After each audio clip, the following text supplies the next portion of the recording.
ஸ்ரீநிதி ஜோதிடம் நேயர்களுக்கு வணக்கம். நான் உங்கள் ஜோதிடர் திருச்சேரை ராஜா வெங்கடேஷ்.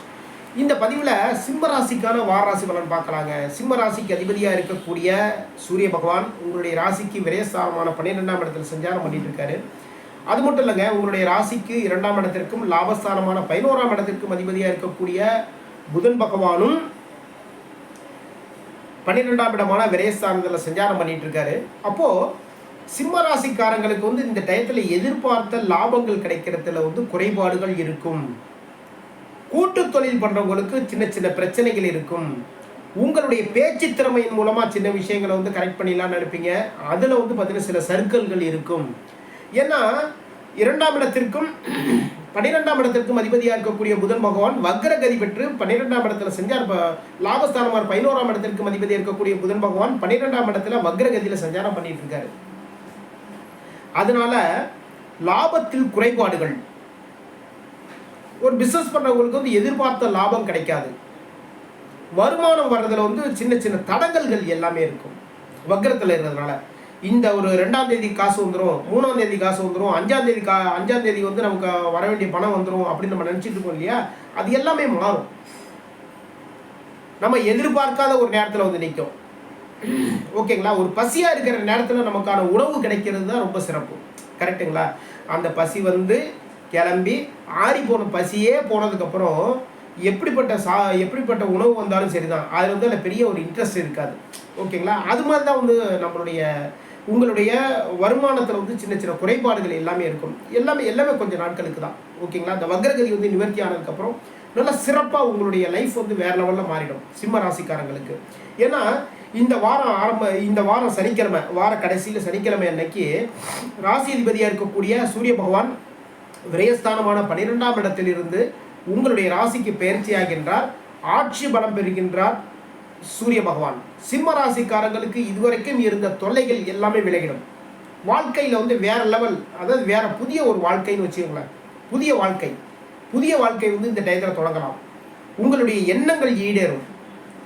பிஸ்னஸ் சம்மந்தமான விஷயங்கள்ல இப்படி பண்ணலாமா, அப்படி பண்ணலாமா, இல்லை அப்படின்னா வேற ஒரு வேலைக்கு போகலாமா, வேற ஒரு பிஸ்னஸ் ஸ்டார்ட் பண்ணலாமா அப்படிங்கிற ஒரு ஐடியாவில் ரொம்ப பிளான்லாம் வச்சுருப்பீங்க இல்லையா, எல்லாமே நடக்கும். எல்லாமே டக்கு நடக்கும். ஏன்னா ராசி அதிபதியை ஆட்சி பலம் பெற்று சஞ்சாரம் பண்ணுறது மிக மிக சிறப்பு. அரசு தொடர்பான வேலைகளில் தாராளமாக முயற்சிகள் எடுங்க, வேலைகளுக்கு போகலாம். சிம்ம ராசிக்காரங்க வேலை ஒன்று கொண்டே கிடைக்கும். அதுக்கான பலம் இது எல்லாமே உங்களுடைய ராசி அதிபதியாக இருக்கக்கூடிய சூரிய பகவான் உங்களுக்கு எல்லா விதமான முழு பலத்தையும் உங்களுக்கு கொடுத்துருவாருங்க.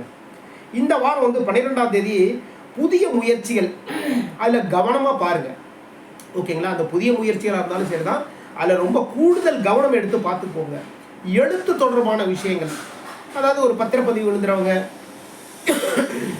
பேச்சாளர்கள், எழுத்தாளர்கள், இவங்க எல்லாமே இந்த டயத்தில் உங்களுடைய வேலைகள் முழுக்க அதாவது அந்த எழுத்து தொடர்பான ஒரு வேலைகளை இந்த டயத்தில் எல்லாமே பார்ப்பீங்க. புதுசாக ஒரு லேண்டு வாங்குறது பத்திரப்பதிவு தொடர்பான விஷயங்களை இந்த நாட்களில் தாராளமாக பார்க்கலாம். அதாவது எழுத்துப்பூர்வமான விஷயங்கள் தான். ஓகேங்களா? அப்புறம் பார்த்தீங்கன்னா இளைய சகோதரர் மூலமாக நல்ல விஷயங்கள் நல்லா நடக்கும். இளைய சகோதரர் உங்களுக்கு பக்கபலமாக இருப்பாங்க. நீங்கள் கேட்ட விஷயத்தை ஒட்டுக்கொண்டே பண்ணி கொடுப்பாங்க. 13-14 நாட்களில் ஒரு ஆண்டி ஒரு வீட்டில் இருக்கும், வேற ஒரு இடம் பார்த்து போகலாமா, வேற ஒரு வீடு மாறலாமா, வேற ஒரு வீட்டுக்கு போகலாமா அப்படிங்கிற ஒரு ஐடியாலாம் வச்சுருப்பீங்க இல்லைங்களா. இந்த நாட்கள் நீங்கள் போய் நீங்கள் அந்த முயற்சிகள் எடுங்க. நீங்கள் நினச்ச மாதிரியே, நீங்கள் எதிர்பார்த்த மாதிரியே ஒரு வீடு கிடைக்கும். இல்லைப்பா, ஒரு பைக் வச்சுருக்கேன், வேற ஒரு பைக் வாங்கலாங்கிற ஒரு ஐடியா இருக்கேன், எப்போ 13-14 இந்த நாட்கள் அதுக்கான முயற்சிகள் எடுங்க. வாகனம் ஒன்று கொண்டே கிடைக்கும். நீங்கள் எதிர்பார்த்த விஷயங்கள் எல்லாமே இந்த டயத்தில் நடக்கும். 15-16 இந்த நாட்கள் பூர்வீகம் தொடர்பான விஷயங்களை பாருங்கள். அப்புறம் பார்த்தீங்கன்னா குலதெய்வ வழிபாடு மிக மிக சிறப்பு. இந்த நாட்களில் சிம்ம ராசிக்காரங்களுக்கு குலதெய்வ வழிபாடு மூலமாக நல்ல நல்ல விஷயங்கள் எல்லாமே நடக்கும். அதனால் குலதெய்வ வழிபாடு இந்த 15-16 இந்த நாட்களில் வச்சுக்கோங்க. 17-18 இந்த நாட்களில் பார்த்தீங்கன்னா புதிய வேலைக்கு ட்ரை பண்ணுங்க, தாராளமாக கிடைக்கும். 17-18 இந்த நாட்கள் புதிய வேலைக்கு அப்ளை பண்ணுங்க. புதுசாக ஒரு வேலை, அதாவது வேலை சம்மந்தமாக ஒருத்தர் போய் மீட் பண்ணுறதுக்கு போகிறா இருந்தாலும் சரி தான், இந்த டயத்தில் போய் மீட் பண்ணலாம். புதுசாக ஒரு இன்டர்வியூக்கு போகிறதா இருந்தாலும் சரி தான், இந்த டயத்துக்கு போகலாம். அதுக்கப்புறம் பார்த்தீங்கன்னா ஒரு கடன் தொடர்பான விஷயங்களை இந்த டயத்தில் போய் பாருங்கள். ஓகேங்களா? புதுசாக ஒரு கடன் வாங்குறதுக்கு, இல்லை அப்படின்னா அந்த குழந்தைங்களுடைய படிப்பு சம்மந்தமாக வந்து ஒருத்தட்ட கடன் வாங்குறது வந்து எந்த நாட்களில் பேசுகிறோன்னா 17-18 இந்த நாட்களில் வந்து நீங்கள் பேசுகிறீங்க அப்படின்னா ஒன்றுக்கு கடன் கிடைக்கிறதுக்கான வாய்ப்புகள் எல்லாமே இருக்குது.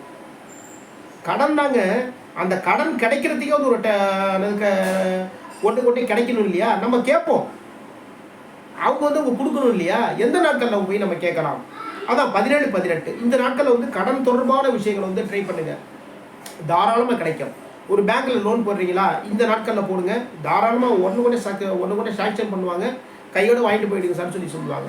அந்தளவு வந்து ரொம்ப சிறப்பாக இருக்கும். இதுவரைக்கும் சிம்மராசிக்கான வாரராசி பலன் பார்த்தோம். நம்முடைய ஸ்ரீநிதி ஜோதிடம் சேனலை லைக் பண்ணுங்க, ஷேர் பண்ணுங்க, சப்ஸ்கிரைப் பண்ணுங்க. நான் உங்கள் ஜோதிடர் திருச்சரை ராஜா வெங்கடேஷ். வாழ்க வளமுடன், வாழ்க வளமுடன்.